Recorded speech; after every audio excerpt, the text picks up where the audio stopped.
I genuinely believed that love cost exactly $384,000. That is how much I transferred to my parents over a decade. Convinced I was saving them from foreclosure and medical debt, I was the reliable one, the savior.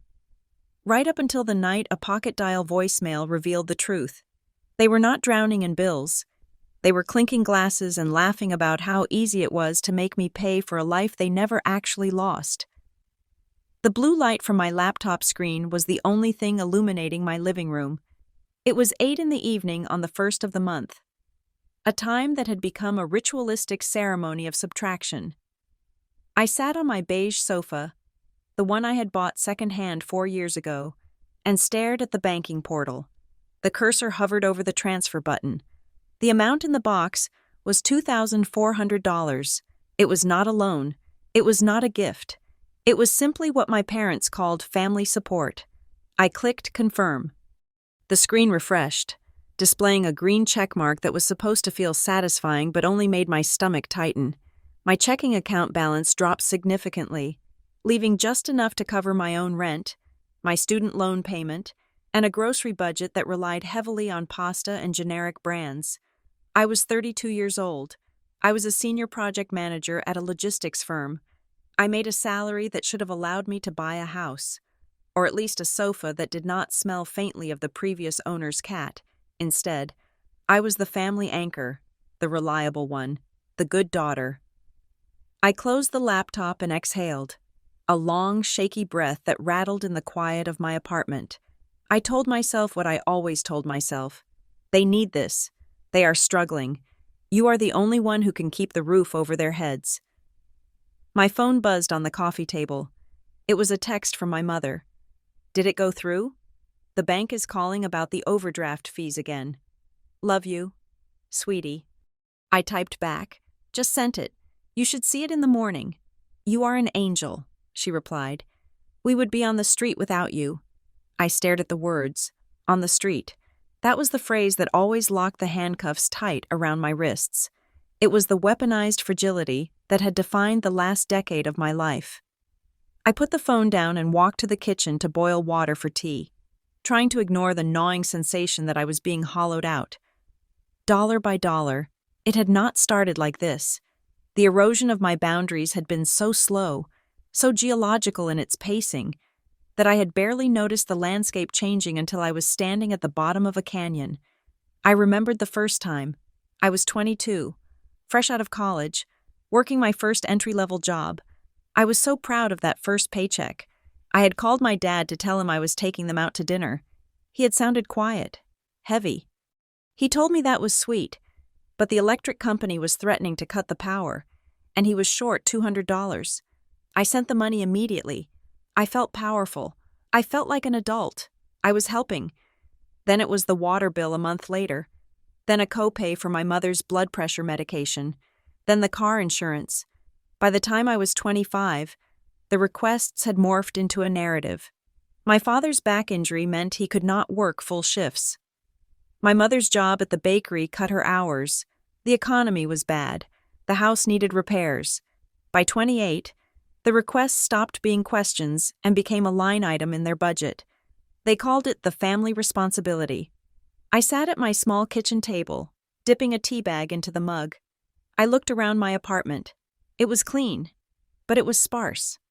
There was a crack in the plaster near the ceiling that I had been staring at for 2 years because I was afraid to ask my landlord to fix it, terrified he might raise the rent. I lived with a scarcity mindset that bordered on pathology. My friends were buying homes. They were going to Italy and Japan. They were buying cars that had warranties. I was declining wedding invitations because I could not afford the flight and the hotel. I can't make it. I would tell them, work is just crazy right now. I never told them the truth. I never told anyone. The shame was a thick, oily substance that coated everything. How could I explain that I sent nearly half my take-home pay to 2 capable adults who lived in a 4-bedroom house in the suburbs? How could I explain that I was subsidizing a life I was not living? It was temporary. That was the lie I polished every morning. Just until Dad's disability settlement comes through. Just until Mom finds a full-time position. Just until the market turns. but the temporary situation had lasted 10 years. I took a sip of tea and burned my tongue. Last week. I had tried to bring it up. I had called my father on a Tuesday, my heart hammering against my ribs. "Dad," I said, trying to keep my voice steady. "I was looking at my finances, and I think we need to talk about a plan to taper off the support. I want to start saving for a down payment on a condo." The silence on the other end had been deafening. When he spoke, his voice was thick with wounded pride. "A condo?" he had asked. "Lucy, your mother is putting groceries on a credit card with 20% interest. We are drowning here. We sacrificed everything to put you through school. We didn't take vacations. We didn't buy new cars. We invested in you. And now, when we are in the twilight of our lives, you want to cut us off to buy a condo?" I had folded instantly. The guilt was Pavlovian. I apologized. I sent an extra $500 that month to make up for my selfishness. But lately, the armor of my denial was getting thinner. I was starting to see things that did not fit the narrative of destitute struggle. It was the small things, the inconsistencies that pricked at my skin like burrs. 2 months ago, my mother had complained that they could not afford to fix the leaking pipe in the master bathroom. She had cried on the phone, describing the water damage, the mold risk. I had transferred $1,200 for a plumber. 3 days later, I saw a photo on her Facebook page. She was at a lunch with her high school friends. Her hand was resting on the table, clutching a glass of white wine. Her nails were done, not a drugstore coat of polish, but a professional gel manicure with intricate floral designs on the ring fingers. And sitting next to her elbow was a handbag. I knew handbags. I spent my lunch breaks browsing luxury sites I could not afford. It looked like a designer bag that retailed for nearly $2,000. I had zoomed in on the photo until the pixels blurred. Maybe it was a fake. Maybe it was a gift. Maybe she had borrowed it. When I asked her about the lunch, she had sighed. "Oh, it was just a quick thing. Susan paid for my salad. I felt so embarrassed not being able to chip in. I had let it go. I always let it go." Then there was my father. He constantly bemoaned the crushing weight of his credit card debt. Yet when I spoke to him last Sunday, he had casually mentioned looking at timeshares in Florida. "Just looking. Lucy," he had said quickly when I asked how that was possible. "Dreaming doesn't cost a dime, but dreaming requires a certain lightness of spirit that usually does not coexist with impending foreclosure." I finished my tea and washed the mug. I needed to sleep. I had a presentation in the morning for a new client, and I needed to be sharp. I walked into my bedroom, which doubled as my office, and checked my phone one last time. No new messages, just the silent subtraction of my bank account. The next 3 weeks passed in a blur of work and quiet austerity. I brown-bagged my lunch. I walked 20 blocks to work to save on subway fare. I declined a date with a nice man from accounting named David because he suggested a steakhouse that I knew would cost $100 a person. I told him I was seeing someone. It was easier than saying I was seeing my parents' bills. Then came the Tuesday that changed the world. It was an ordinary evening. October rain was slapping against the window pane. I was making scrambled eggs for dinner because I had run out of chicken and was trying to stretch the grocery budget until the 15th. My phone rang. I looked at the screen. "Mom." I wiped my hands on a dish towel and picked it up. "Hey, Mom," I said, injecting a false cheerfulness into my voice. "Everything okay?" There was no answer. Just the sound of static and movement. "Mom?" I asked. Then I heard it. The muffled, chaotic audio of a phone rubbing against fabric. A pocket dial. Or, more likely, a purse dial. I was about to hang up. I should have hung up, but then I heard a voice I recognized. It was my father. "Another round of calamari," he was saying. His voice was loud, booming, the way it got when he was 3 drinks in. I froze. Calamari. They were at a restaurant. A restaurant with calamari. I pressed the phone closer to my ear. The background noise was distinct. The clatter of heavy silverware on ceramic. The low hum of conversation. Jazz music playing softly. This was not a fast food joint. This was a place with cloth napkins. "Don't order the big bottle." My mother's voice drifted in. But she was laughing. It was a light, tinkling sound I rarely heard when she was talking to me. With me. Her voice was always edged with panic or exhaustion. "We have to drive home." "We can take an Uber," my father said. "Celebrate a little." "Celebrate what?" a third voice asked. I didn't recognize it. A woman, maybe a neighbor. "The first of the month," my father bellowed, and the table erupted in laughter. My stomach dropped so hard I felt dizzy. The first of the month, my transfer day. I sank onto the kitchen floor. The phone pressed so hard against my ear it hurt. I needed to stop listening. I needed to disconnect, but I was paralyzed. "You guys are terrible." The stranger laughed. "Does she suspect anything? Lucy?"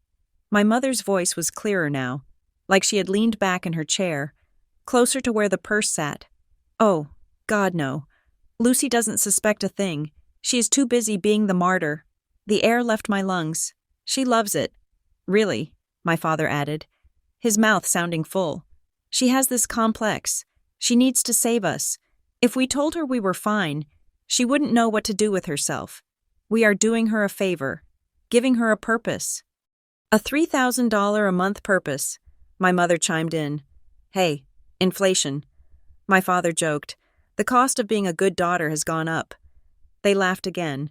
It was a wet, ugly sound. It was the sound of people who had won a game I didn't know I was playing.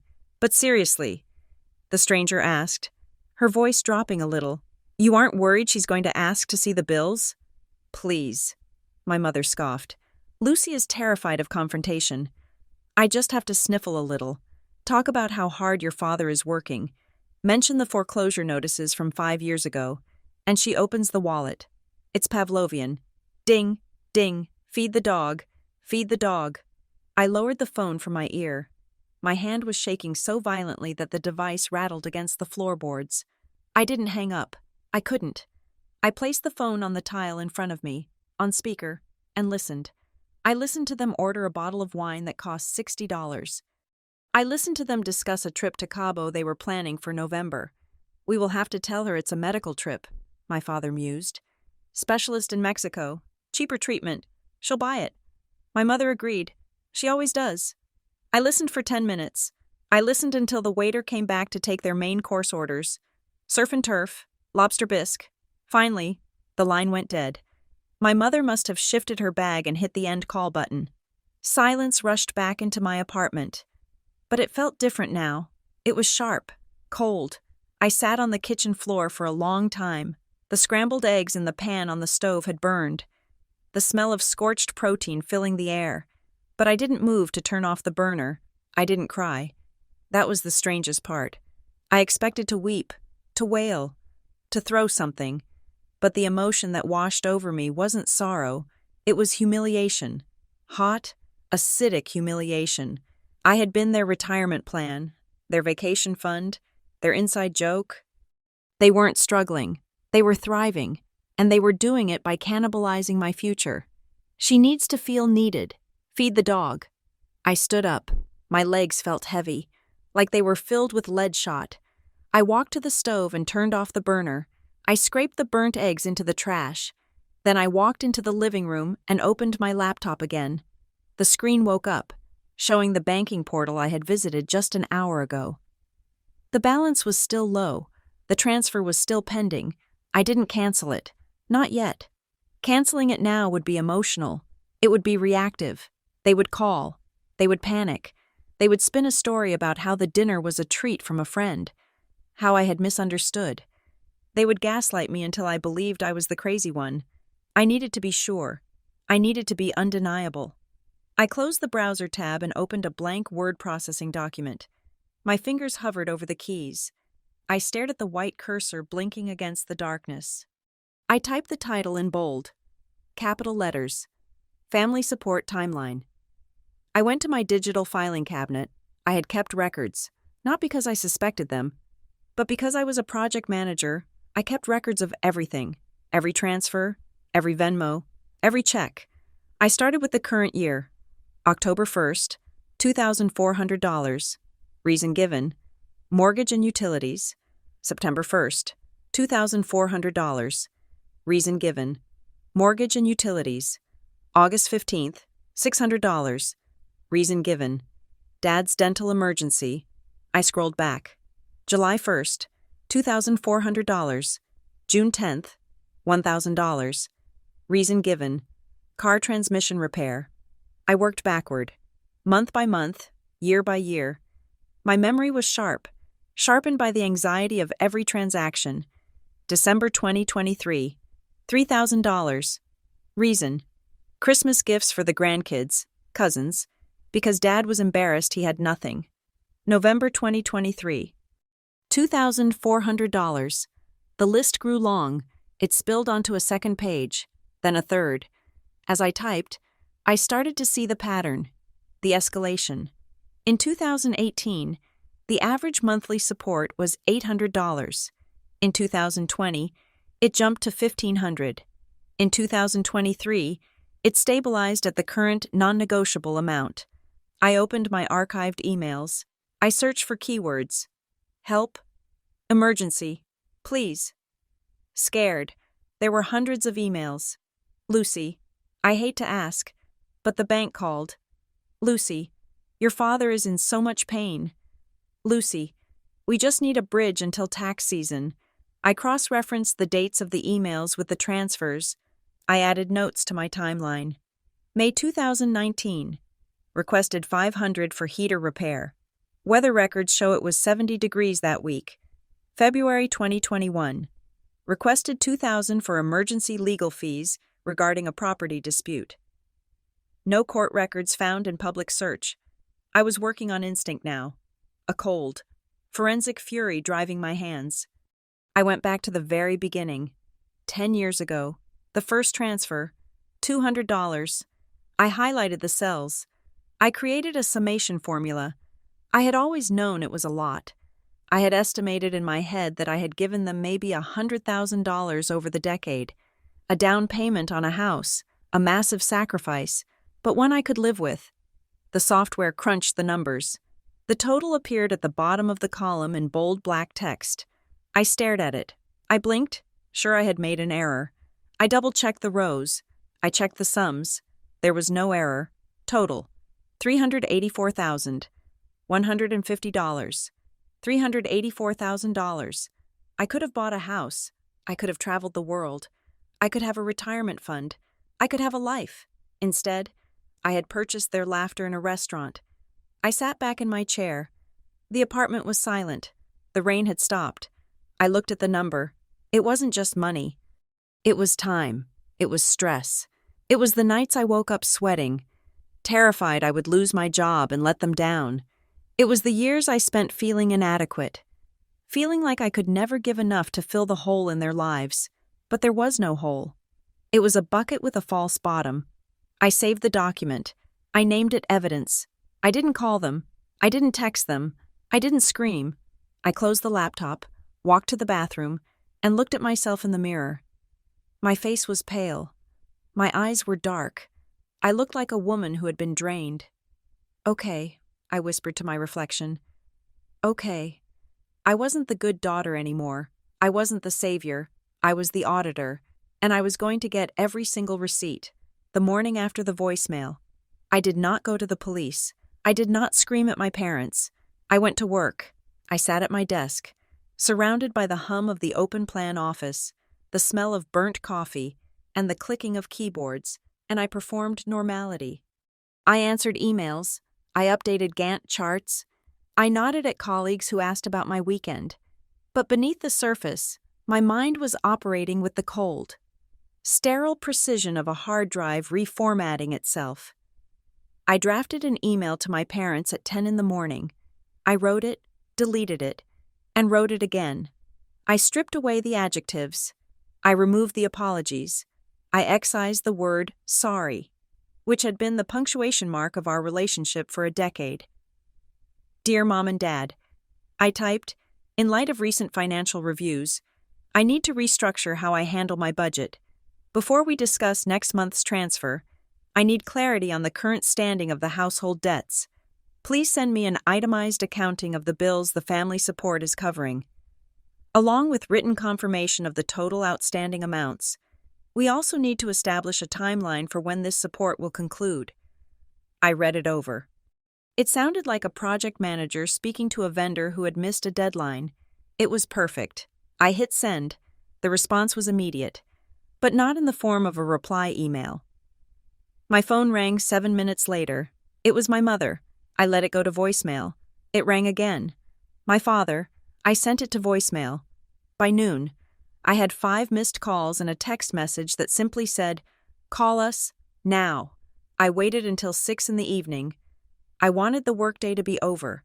I wanted to be in the sanctuary of my apartment, where the walls were thin but the lock was mine. I sat on my beige sofa, the same spot where I had transferred nearly $3,000 less than 24 hours ago, and I dialed my father's number. He answered on the first ring. "Lucy," he said. His voice was not angry.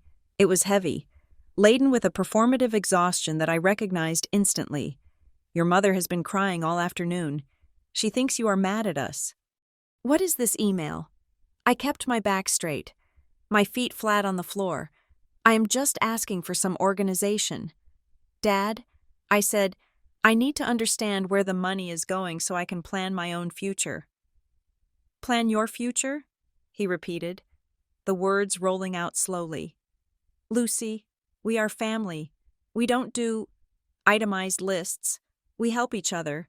After everything we did for you, the piano lessons, the college tuition, we leveraged this house to the hilt to make sure you had a start in life, and now you want to audit us like we are strangers?" It was the classic opening move, the guilt pivot. He was invoking the ancient debt of parenting. The idea that raising a child was a loan that required repayment with compounding interest. I took a breath. "I appreciate everything you did." I said, "But I have sent over $300,000 in the last 10 years. That is not just helping, that is a second mortgage. I just want to see the bills." "You can't do this to us right now." My mother's voice chimed in from the background. She must have been on the extension. "Your father's blood pressure is already through the roof. The doctor said he needs to avoid stress. Why are you being so cold?" "Lucy, this isn't you. You are usually so sweet." The fog. They were deploying the emotional fog, trying to obscure the simple request for facts with a cloud of feelings. They wanted me to feel like a bully for asking a math question. "I am not being cold," I said, staring at the crack in my wall. "I am being responsible. I need the documents. Mom, if the debts are real, the paper exists. Just scan it and send it to me." There was a silence on the line. It was a heavy, loaded silence. "We will look for them."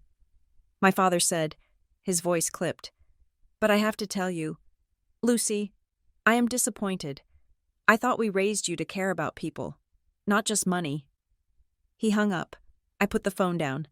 My hands were not shaking this time. The shame that usually washed over me, the fear that I was a bad daughter, did not come. Instead, I felt a strange, vibrating clarity. They had not said yes. They had not said of course. Here are the bills. They had attacked my character. That was an answer in itself. I spent the next 3 nights building the ledger. I did not trust the timeline I had made from memory. I needed hard data.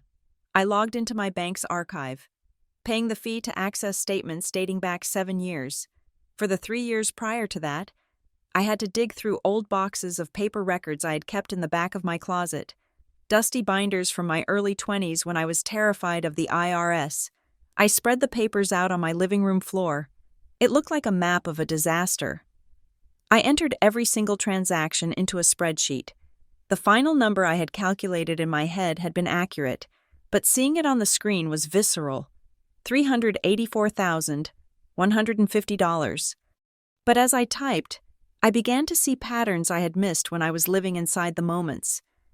Most of the transfers were round numbers, 2,000, 1,500, 3,000, but interspersed among them were odd, jagged amounts. March 12, 2019, $4,212. July 8, 2020, $3,899. November 3, 2021, $9,900. The last one made me pause. $9,900. It was just under the $10,000 reporting threshold for federal banking regulations. It felt deliberate. It felt like structuring. I looked at the memos I had written to myself on the checks or the digital notes. House repairs, medical bills, mom's car. But when I looked at the destination accounts, they were not always my parents' primary checking account. There were transfers to a joint account I didn't recognize. There were transfers to a PayPal account linked to an email address that sounded like a business. And then, there was the recurring name. Hearthstone Outreach Fund. I had seen this name before. Years ago. My father had told me he was getting involved in community work, helping to manage a small fund for families in the neighborhood who had lost jobs. He had asked me to send a few payments there directly to simplify the accounting for his tax deduction. It helps the community. Lucy, he had said, and it helps us with write-offs. I had thought it was noble. I had written checks to Hearthstone Outreach Fund with a sense of pride. I filtered the spreadsheet for Hearthstone. There were 42 entries over 5 years. The total sent to this entity was nearly $85,000. I sat back on my heels, the paper crunching under my knees. $85,000 to a charity I knew nothing about, other than a logo on a holiday card my parents had sent out 3 years ago. A generic image of hands holding a heart. I needed help. I was a project manager, not an accountant. I could track a timeline, but I didn't know how to follow the money once it left my hands. I called a friend from college, a woman named Elena, who worked in corporate law. I didn't tell her the whole story. I was too embarrassed. I told her I was helping a cousin with a messy divorce and needed someone to look at some confusing bank statements. She gave me a name, David Chen. He is a forensic bookkeeper. He is expensive, but he is a bloodhound. I hired him the next day. I met him in a coffee shop far from my office and far from my parents' home. David was a quiet man with wire-rimmed glasses and hands that moved with careful precision. I handed him a flash drive with my spreadsheet and the scanned statements. I feel crazy doing this, I confessed, staring at my black coffee. They are my parents. Maybe I'm reading too much into it. David didn't look up from his laptop. He was already scrolling through the data. Numbers do not have DNA. Lucy, he said softly, they do not care who gave birth to whom. They just move. My job is to see where they moved. He emailed me 48 hours later. We need to talk. The subject line read, I went to his office this time. He had a large monitor set up. On it was a visualization of my money. It looked like a spider web. You see this? David asked, pointing to the jagged transfers, the ones I had flagged. This is not household spending. Household spending is rhythmic. Electric bills fluctuate with the season, but they stay within a range. Groceries are consistent. These numbers? These are specific payoffs. Payoffs for what? I asked.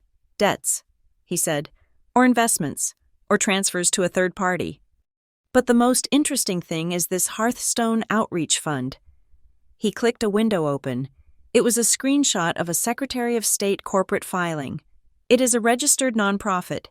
David explained. 501c3 status revoked last year for failure to file Form 990AS. But look at the officers. I leaned in. The officers were listed as Michael Vance and Sarah Vance, my parents.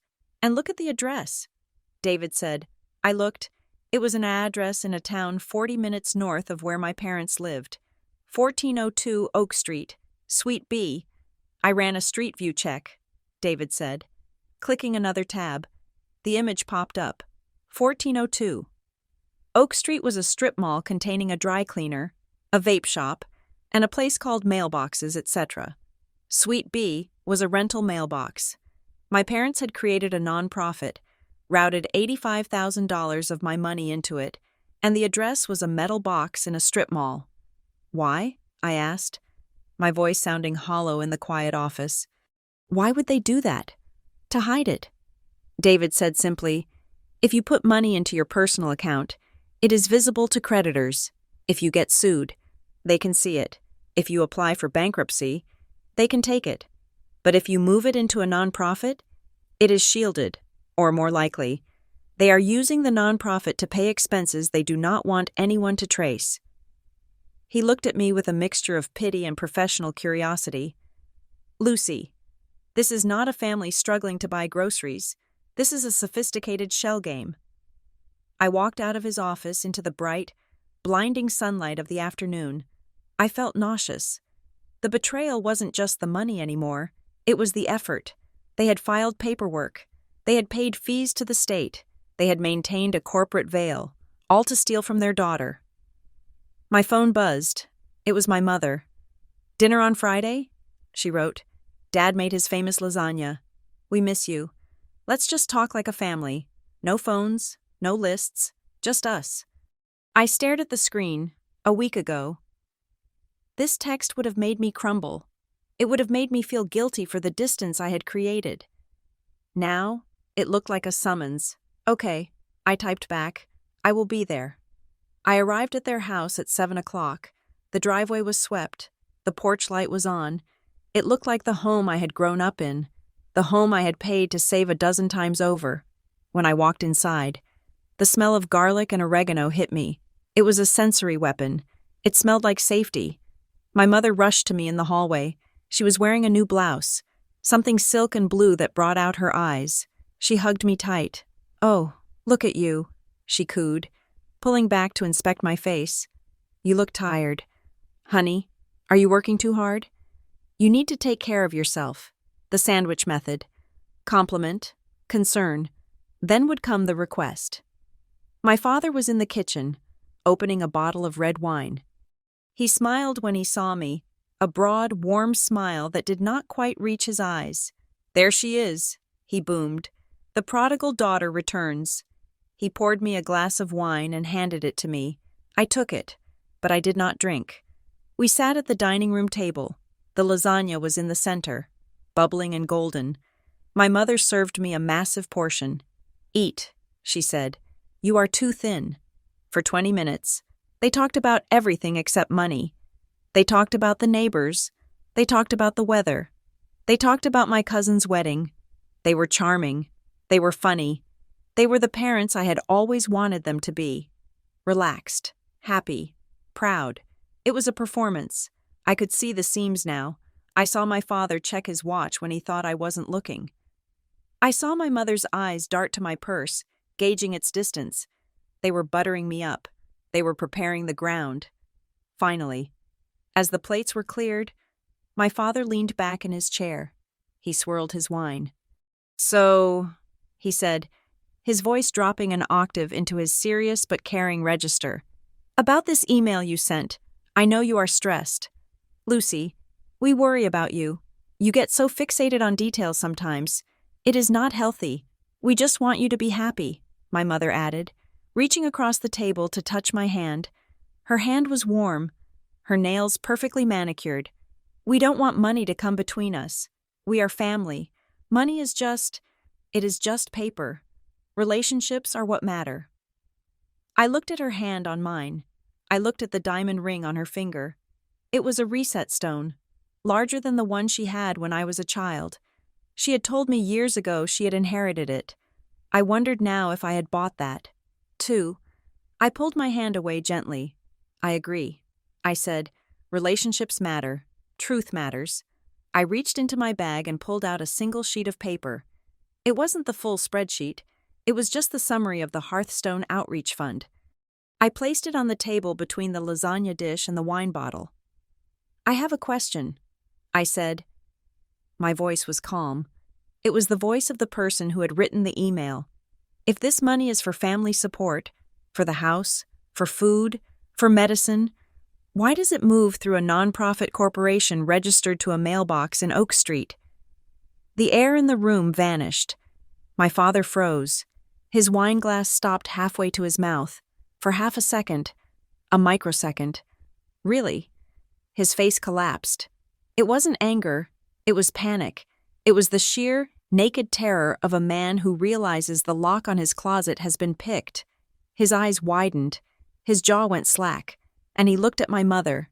Then, just as quickly, the panic was replaced by a flush of red rage. He slammed the glass down. Wine sloshed onto the tablecloth. "What is this?" he barked.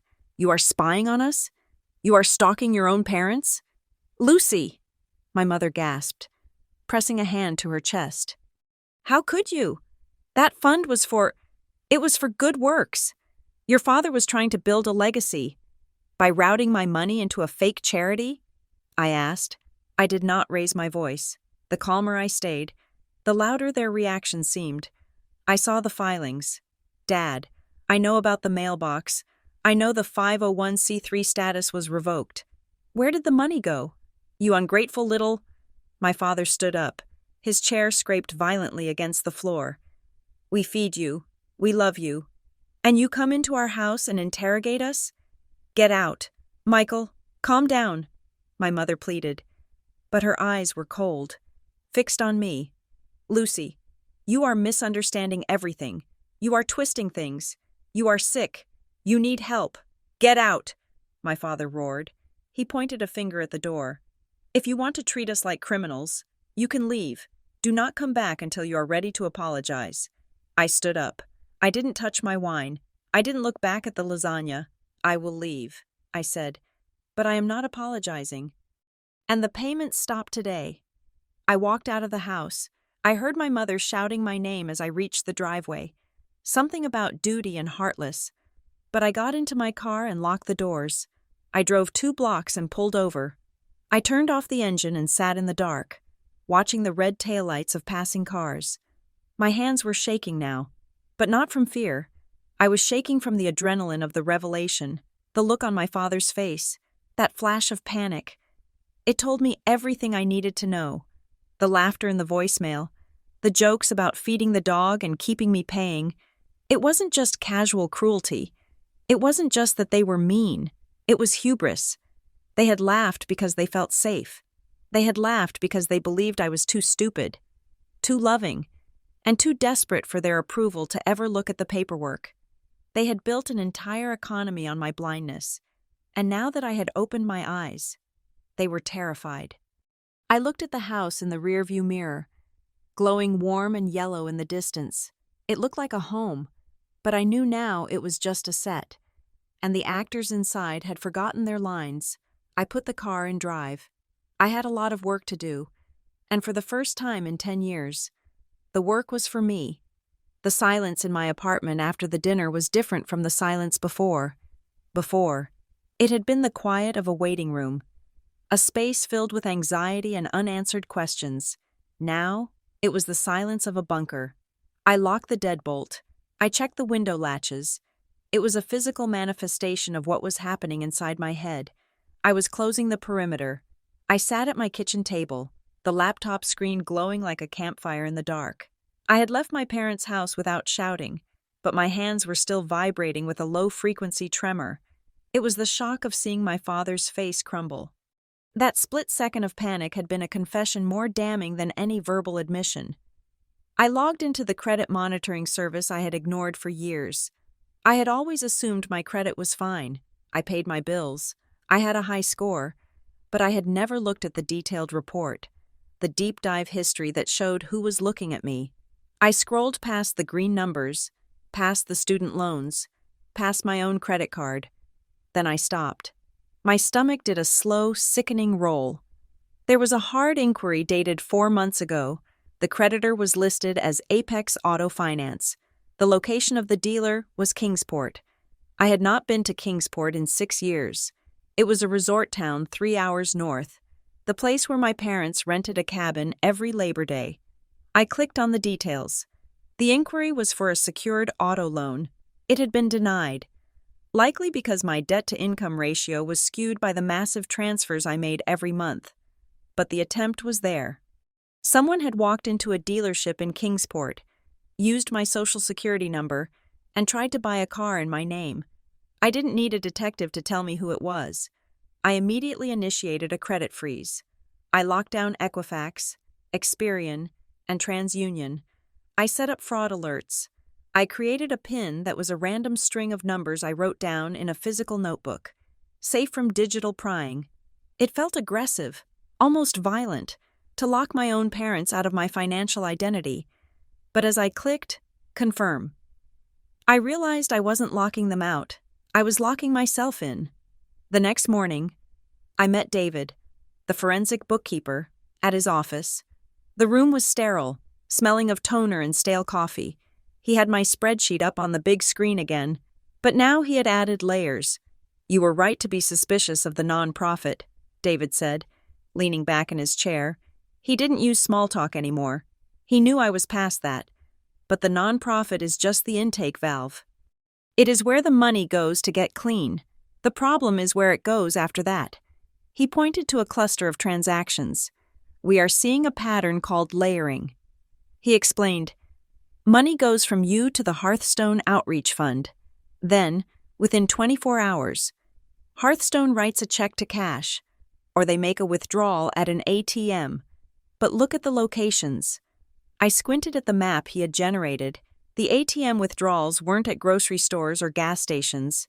They were clustered around a specific commercial district in the city, and near a casino just across the state line.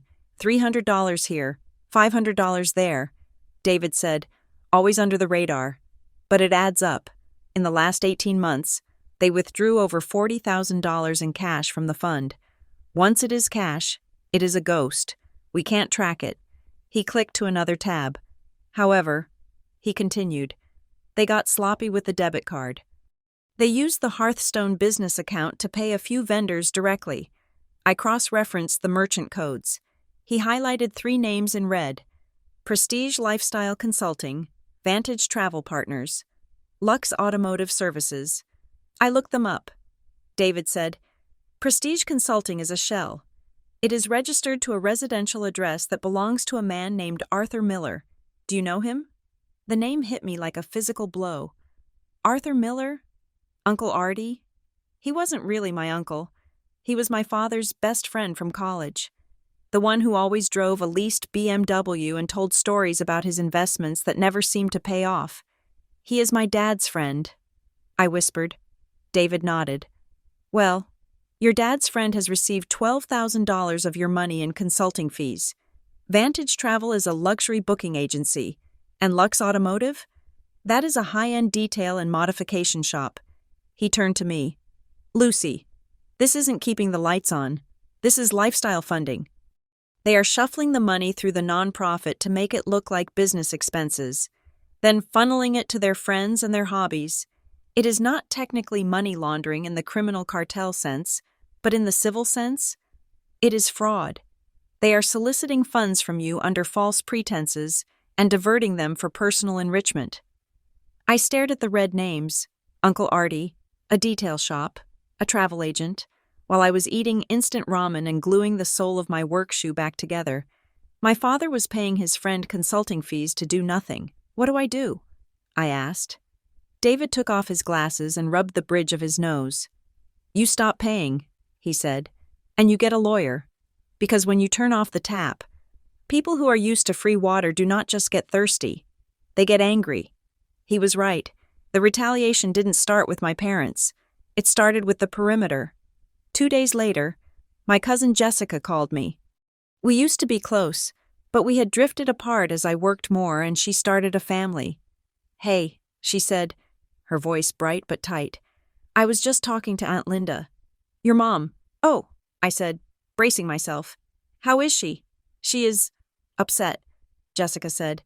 "She was crying. She told me you guys had a fight at dinner. She said you have been under a lot of pressure at work and you sort of snapped at them." I gripped the phone. "Snapped at them. She is really worried about you." "Lucy," Jessica continued, "she said you have changed lately, that you are terrified of losing money. She said they tried to ask you for help with a medical bill for your dad's heart condition, and you accused them of stealing." The lie was so smooth, so perfectly calibrated to make me look unstable and heartless. "Jessica," I said, keeping my voice steady, "that is not what happened." "Look, I don't want to get in the middle," Jessica interrupted. "But your parents are proud people. They would never ask if they didn't need it. Your mom told me they have been shielding you from how bad it really is. She said they are too proud to tell you they are skipping meals." Skipping meals. I thought of the lasagna. I thought of the wine. I thought of the calamari voicemail. They were preloading the jury. They knew I might talk, so they were poisoning the well before I could draw a bucket of water. They were painting a portrait of a greedy. unstable daughter who had lost touch with family values. I didn't argue with Jessica. I knew that anything I said would be reported back. I have to go. Jessica. I said, I have a meeting. I hung up. The isolation was part of the punishment. They were cutting off my support system. Then came the first of the month. For 10 years. This date had been a reflex. Open laptop, click transfer, send $2,400. This time, I opened the laptop. I typed in a new number, $500. It was not zero. I wasn't brave enough for zero yet. I told myself it was for groceries. If they were really skipping meals, this would feed them. If they were lying, it would be an insult. I hit send.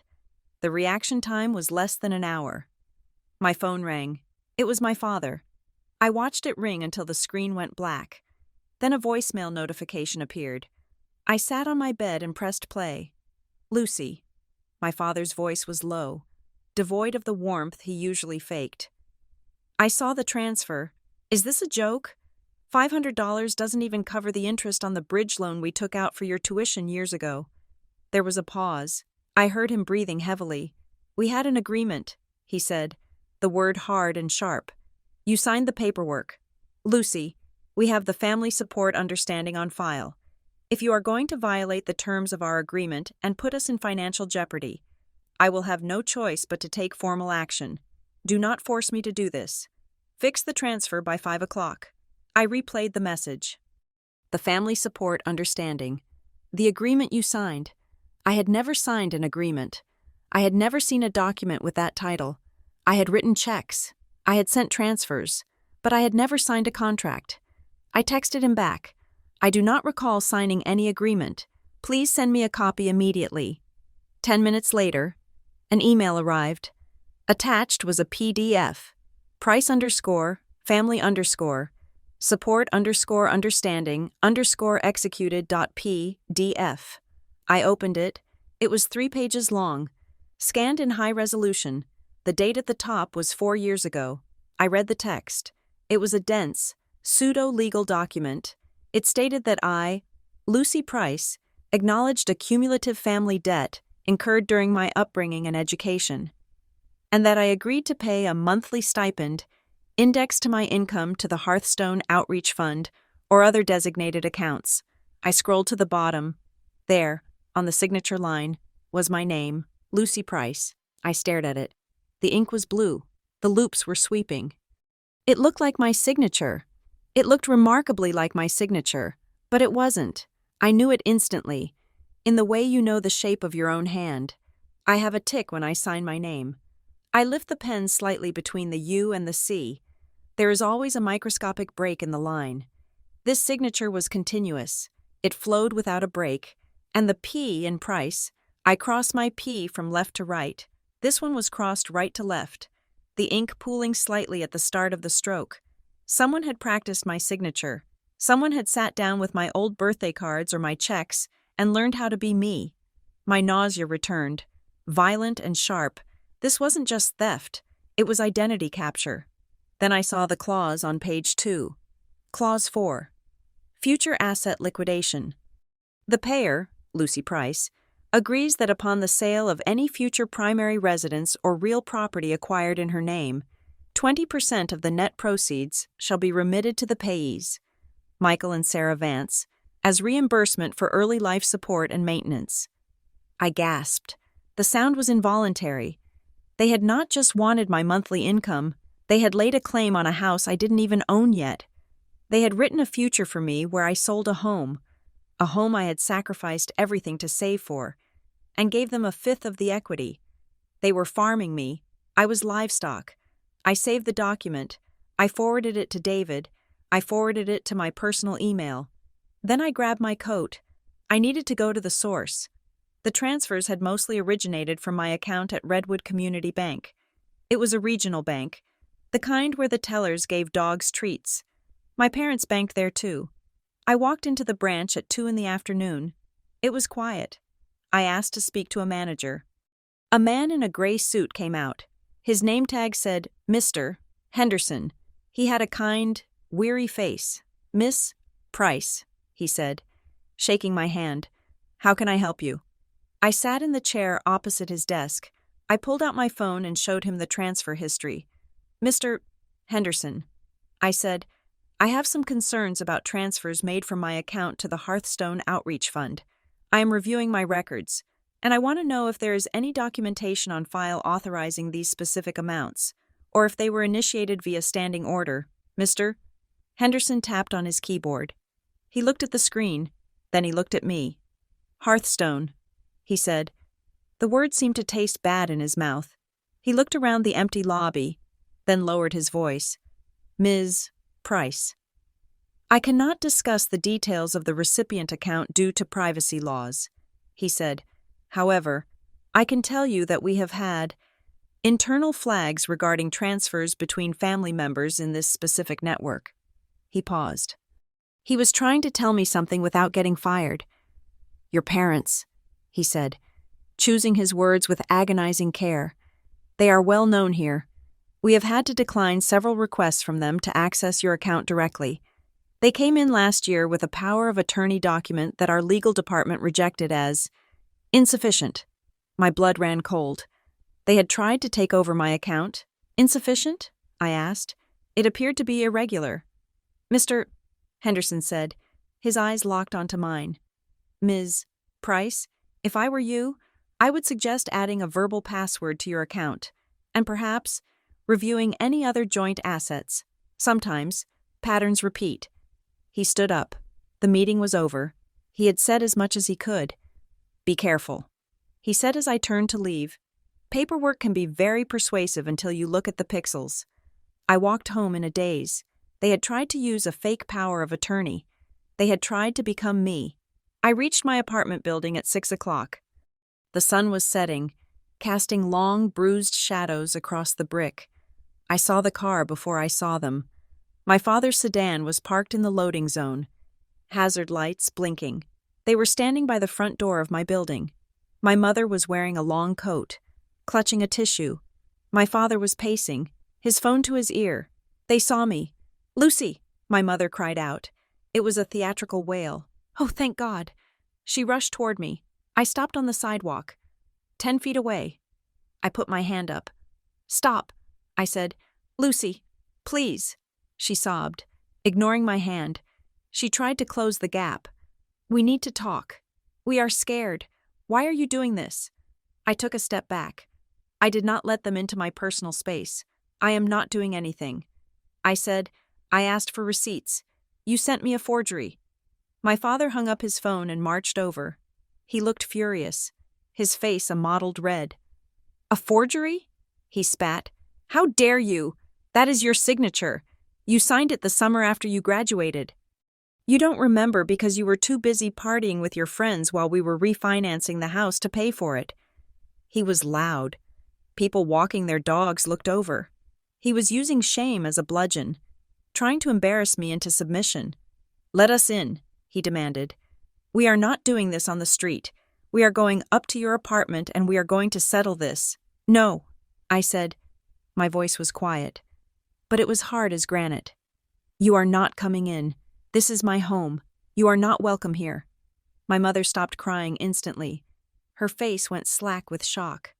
"Not welcome?" she whispered. "I gave birth to you. That does not give you the right to rob me." I said, "Rob you?" My father laughed. A harsh, barking sound. "We made you. Everything you have is because of us. That money is ours. Lucy, it is reimbursement. You owe us." I looked at him. I really looked at him. I saw the expensive watch on his wrist, a Tag Heuer I had never noticed before. I saw the leather of his shoes. "I don't owe you my life," I said, "and I'm not paying for your silence anymore." I walked past them to the door. I keyed in the code. "If you walk away now," my father shouted, his voice echoing off the brick, "I will sue you. I will garnish your wages. I have the paper. Lucy, I will ruin you." I opened the door. I looked back at them one last time. "Go ahead," I said. "Sue me. But remember, discovery works both ways." I slammed the heavy metal door. I leaned against it, listening. I heard my father swearing. I heard my mother sobbing again, but the sound was muffled now. Eventually, I heard the car doors slam and the engine roar to life. I took the elevator up. I was trembling. My whole body felt like it was vibrating. I had stood up. I had refused. I walked into my apartment and collapsed onto the sofa. I felt sick. I felt liberated. I felt terrified. My phone pinged. I ignored it. I didn't want to see another text from them. It pinged again. I picked it up. It wasn't a text. It was an email notification. The sender was anonymous. The subject line was simply, "Look deeper." I opened it. "Ms. Price," the email read, "I was in the lobby at the bank today. I heard Henderson give you the warning. He is a good man, but he is scared. You need to know where the rest of the money went. If you are finally asking questions, you should look at Briar Hollow Title Services. Attached is something you should see." I clicked the attachment. It was a blurry photo, taken hastily, maybe with a phone hidden under a desk. It was a document titled Deed of Trust. It referenced a property in a county I had never heard of. And there, in the section for the borrower, was my name, Lucy Price. But under the section for guarantor, there was another name, Hearthstone Outreach Fund. I zoomed in. The date was 6 months ago. They hadn't just tried to buy a car. They had bought real estate, and they had used my name and their fake charity to do it. I stared at the image. The fear evaporated. The sadness evaporated. What was left was a cold, pure determination. "This isn't just family pressure," I said to the empty room. "This is paper, and paper could be burned." The email from the anonymous sender sat in my inbox like a grenade with the pin pulled. I stared at the blurry attachment, the glow of my laptop screen burning into my retinas in the pre-dawn dark. Briar Hollow Title Services. I had never heard of it. It sounded pastoral, like a subdivision where people walked golden retrievers. But the document attached was anything but gentle. It was a notice of interest, a lien-like instrument tied to a property I did not own. Yet my name was typed across the top in capital letters, Lucy Price. I did not go to work that morning. I called in sick for the first time in 4 years. My voice was raspy, which helped sell the lie, but the sickness I felt was entirely located in my stomach.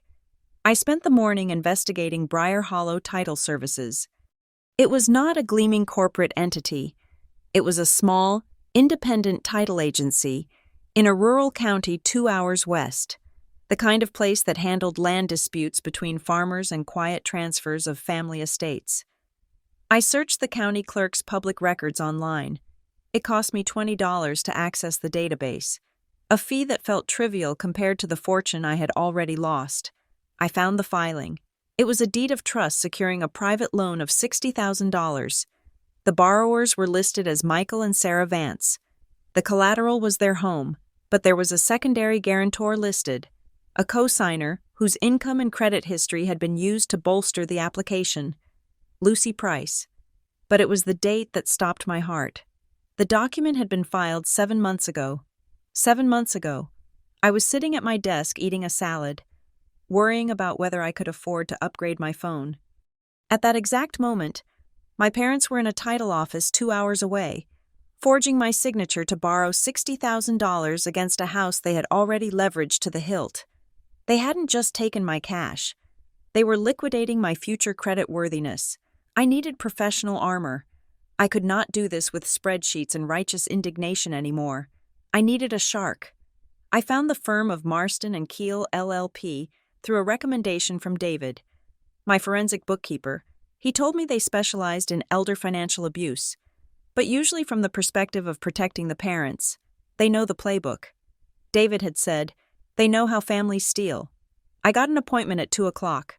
The office was in a high-rise downtown, a place of glass and polished mahogany that smelled of expensive cologne and intimidation. I met with a partner named Eleanor Keel. She was a woman in her 60s with steel-gray hair cut into a sharp bob and eyes that looked like they had seen every variation of human greed. I laid it all out. The timeline, the $384,000, the fake charity, the voicemail, the forged agreement my father had emailed me, and finally, the blurry photo of the Briar Hollow document. I talked for 20 minutes. I tried to keep my voice steady, but I cracked when I showed her the signature on the family support understanding. "It is not mine," I whispered, pointing to the ink. "It looks like mine, but I didn't sign it." Eleanor Keel did not offer me a tissue.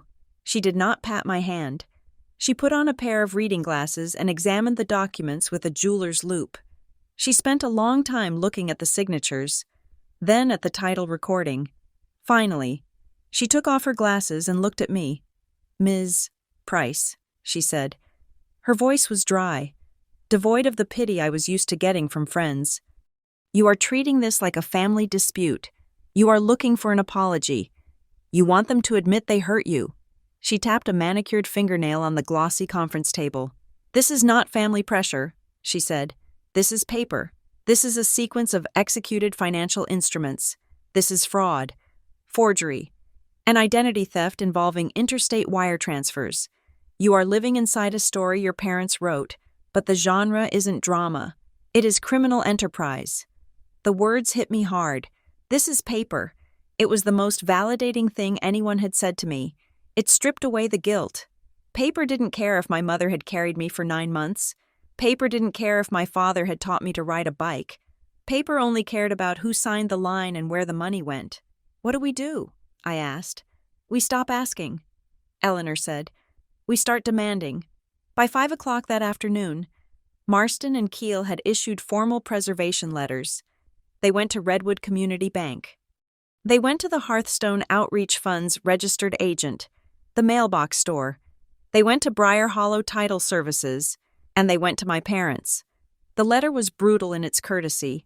It demanded the immediate preservation of all records, emails, text messages, and financial ledgers related to Lucy Price. It put them on notice that litigation was imminent. The effect was instantaneous.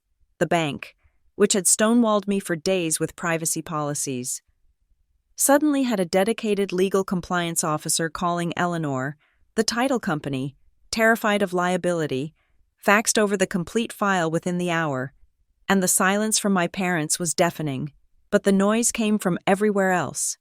2 days later, the investigation bore fruit.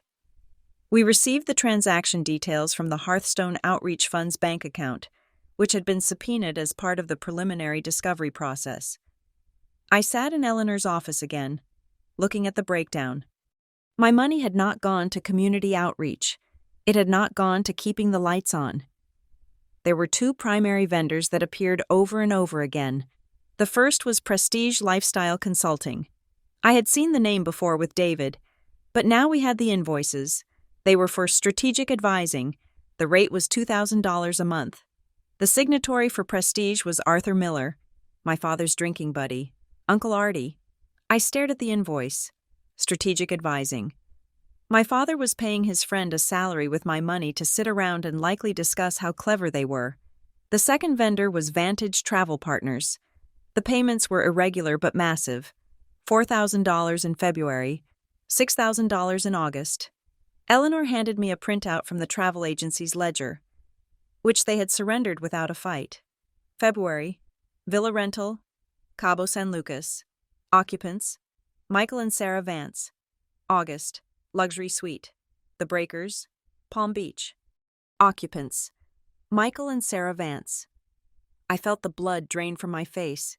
In February, I had eaten oatmeal for dinner for 2 weeks because I had sent them an extra transfer for emergency furnace repairs. I remembered my mother crying on the phone, telling me they were sleeping in coats because the house was freezing. They weren't freezing. They were in Cabo. They had lied about the cold while sitting in the sun. The betrayal was so absolute it made me dizzy. It wasn't just greed. It was contempt. You have to despise someone to take their money for a fake furnace while you are ordering room service on a beach. They enjoyed it. I said softly, "They enjoyed tricking me." Eleanor nodded. It is easier to spend money when you don't respect the person who earned it. The legal pressure was working, but the social blowback was just beginning. My parents realized they couldn't bully me directly anymore. Eleanor had made it clear that all communication had to go through her firm, so they activated the network. My phone rang on a Thursday evening. It was my Aunt Linda, my mother's older sister. I picked up, expecting a lecture. I got tears. "Lucy," she sobbed. "Oh, Lucy, what is happening? Your mother is beside herself." She called me from the emergency room parking lot. My stomach tightened. "Is she okay?" I asked, the old reflex of concern kicking in despite everything. "She is having chest pains from the stress," Linda wailed. "She told me everything. She told me you are having some kind of breakdown, that you are seeing things, that you have hired these aggressive lawyers who are harassing them over pennies." "Pennies," I repeated. $384,000. "Lucy, honey," Linda's voice dropped to a conspiratorial whisper. "Mom said you are being influenced by outsiders. Is it a boyfriend? Is someone controlling you? This isn't you. You would never sue your own father. You need to come home. We can get you help." I listened to the narrative being spun in real time. I wasn't the victim. I was the unstable aggressor. I was the crazy daughter who had been brainwashed. They were reframing my boundaries as mental illness. It was brilliant. In a sick way, if I was crazy, then my evidence was just the scribblings of a paranoid mind. If I was unstable, then the money I gave them wasn't theft. It was probably something I gave them willingly in a manic state and then forgot about. I pressed the record button on my phone app. I had started recording everything. "Aunt Linda," I said clearly, "I am not having a breakdown. I have forensic accounting records showing Mom and Dad spent my money on vacations and fake consultants. I have proof of forgery." "Stop it," Linda screamed. "Stop talking like that. You sound cold. You sound like a stranger. Your mother loves you. How can you care more about money than family?" I realized then that Linda didn't want the truth. The truth was uncomfortable. The truth meant her sister was a predator. It was easier for Linda to believe I was crazy than to believe her sister was a thief. "I am sorry you feel that way, Linda," I said, "but I am not stopping." I hung up. Then I took a screenshot of the call log. I saved the recording to a cloud drive. I created a new folder. Harassment. I could no longer trust the family memory. Every birthday party, every holiday, every "I love you" was now suspect. I was an archivist of my own erasure. The next day, David sent me a new alert. "You need to see this." The message said, I opened the file. It was a deep dive into the credit inquiry from Apex Auto, the one that had started the freeze. David had dug further. He had found a secondary inquiry from a peer-to-peer lending platform, one of those online sites that give personal loans with high interest rates. The application was dated 3 months ago. The applicant was Lucy E. Price. My middle initial is A. They had altered it. Lucy A. Price became Lucy E. Price. It was a typo to a machine, but to a parent, it was a deliberate keystroke. They had used my social security number, my address, and my income, but they had changed the letter just enough to perhaps confuse a credit bureau or create a duplicate file. It was sloppy. It was desperate. It was the work of people who were throwing things at a wall to see what stuck. But the address on the application wasn't my apartment. It was their address. I stared at the screen. Lucy E. Price. It looked like a stranger. In a way, she was the version of me they wanted. The version who took out loans for them. The version who didn't ask questions. The version who didn't exist. I needed to face them. Not on the phone, not through a lawyer. I needed to see their eyes when I asked the question that had been gnawing at me. Why now? Why had the requests escalated so sharply in the last 6 months? Why the fake charity? Why the lien? Why the desperate loan applications? Greed is usually a slow burn. This felt like a wildfire. I drove to their house on a Friday evening. I didn't tell Eleanor. She would have advised against it. She would have told me it was dangerous. But I needed to look at the tax returns they refused to send. I parked in the driveway. The house looked dark, but the television flickered in the living room. I knocked. My father opened the door. He looked terrible. He was unshaven, wearing the same shirt he had worn at the dinner a week ago. He smelled of scotch and stale sweat. When he saw me, he didn't yell. He didn't bluster. He just slumped against the door frame. "You," He said, "You are really doing this." The lawyer sent a process server today. I stood on the porch. I didn't go in. "I want to see the tax returns." "Dad," I said, "I want to see the bills." "If you are truly struggling, if this isn't just theft, show me the paper. Prove me wrong." He laughed. It was a dry, rattling sound. "Paper," he muttered. "Everyone wants paper. You want paper. They want paper. Who is they?" I asked. He looked at me, and for a second, the mask slipped completely. I saw fear, honest, primal fear. "If we don't handle it by Friday, it is over," he whispered. He wasn't talking to me. He was talking to himself. "It is all over." He looked at his watch. "It is Friday," he said. "What happens on Friday?" "Dad?" I asked, stepping closer. "Who are you paying?" He blinked, refocusing on me. The anger returned, sudden and defensive. "Go away. Lucy," he spat, slamming his hand against the doorframe. "You don't understand how the world works.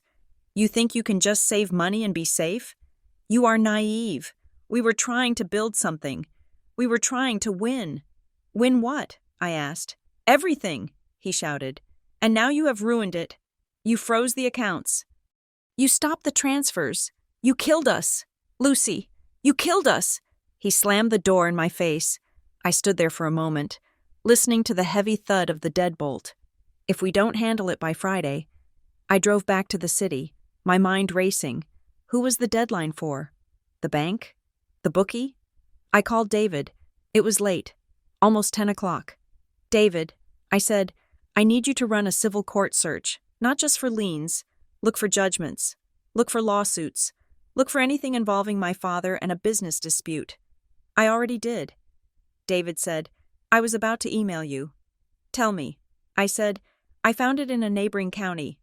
David said, "It was filed under a holding company name, which is why we missed it at first. Vandal Enterprises, Vandal, Vance and Dad. There is a pending civil judgment against Vandal Enterprises and Michael Vance personally." David said, "It is from a failed business venture 3 years ago, a speculative real estate deal that went bad. He borrowed hard money. High interest, private lenders, hard money, sharks. The judgment was finalized 6 months ago." David continued, "The amount is $450,000, but here is the kicker. Lucy, the payment structure." I held my breath. He agreed to a structured settlement to avoid asset seizure. David said, $5,000 a week. If he misses a payment, the full amount becomes due immediately, and they can seize his personal assets, including the house. I closed my eyes. $5,000 a week. That was roughly $20,000 a month. My transfers, plus the Hearthstone money, plus the loans they were trying to take out in my name. They weren't just stealing to live well. They were stealing to service a debt they had hidden from everyone. And the laughter? The voicemail where they joked about keeping me paying? It wasn't just mockery. It was relief. I was the firewall. I was the only thing standing between them and total ruin. They laughed because they thought I was a renewable resource. They laughed because as long as the good daughter kept writing checks, the wolves stayed away from their door. They had turned me into a human ATM to pay for a gamble they lost. The deadline was today. I said into the phone. He said if they didn't handle it by Friday, it was over. "Then it is over," David said, "because you froze the money." I hung up the phone. I sat in my car, looking up at the lights of my apartment building. I felt a strange, cold peace. I wasn't the victim of a random act of cruelty. I was collateral damage in a failed business deal. They had sold me to save themselves, and now the bill was finally due. The Friday deadline passed in silence. I sat in my apartment, watching the clock tick past midnight, waiting for the explosion. I expected a call, a banging on the door, a sudden crisis, but there was nothing, just the hum of the refrigerator and the traffic outside. The explosion did not happen because I had cut the fuse. That morning, I had logged into my bank account and done the unthinkable. I did not just reduce the payment. I deleted the payee. I removed my parents' account information entirely. Then, I called the bank's fraud department and placed a specific block on any incoming ACH requests from their names or the Hearthstone Outreach Fund. I am stopping payment. I told the representative, permanently. The silence that followed over the weekend was eerie. It was a vacuum. I knew physics well enough to know that a vacuum demands to be filled, and usually, it is filled with violence. On Tuesday, the violence arrived. It did not come in the form of a screaming voicemail or a tearful visit. It came in a large manila envelope delivered by a process server who met me in the lobby of my office building. I signed for it, my hand shaking slightly. My receptionist, a sweet girl named Sarah, looked concerned. "Is everything okay, Lucy?" she asked. I forced a smile. "Everything is fine," I said. "Just administrative stuff." I took the envelope to the privacy of a bathroom stall and ripped it open. It was a civil summons. Plaintiffs: Michael and Sarah Vance. Defendant: Lucy Price. I leaned against the tiled wall, reading the complaint. My parents were suing me. They had filed a claim in small claims court, requesting the maximum allowable amount of $10,000, plus damages for emotional distress. The basis of the lawsuit was the family support understanding. They were submitting the forged document, the one with the practice signature and the backwards P, as a binding contract.